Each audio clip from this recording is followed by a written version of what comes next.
The research centres on universities and how they've responded to the Modern Slavery Act, which is interesting because universities are public bodies, or pseudo public bodies at least, but also from a wider perspective that until now universities have been the only public bodies that have been required to respond to the Modern Slavery Act.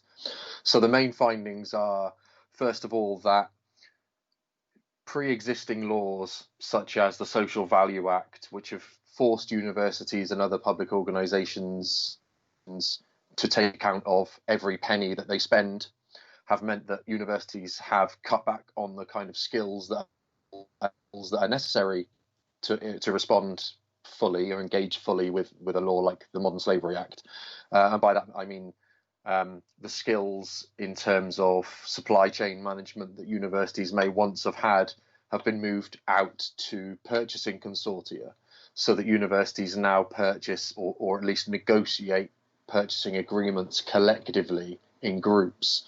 And the Modern Slavery Act really requires all organisations to be able to look deeply into their supply chains and have some impact. The procurement function at universities have discretion over somewhere between 25 and 33% of what a university spends, which in some cases is hundreds of millions of pounds. However, they're not treated as strategic. They don't have a place on university councils. They're represented by the finance director at best.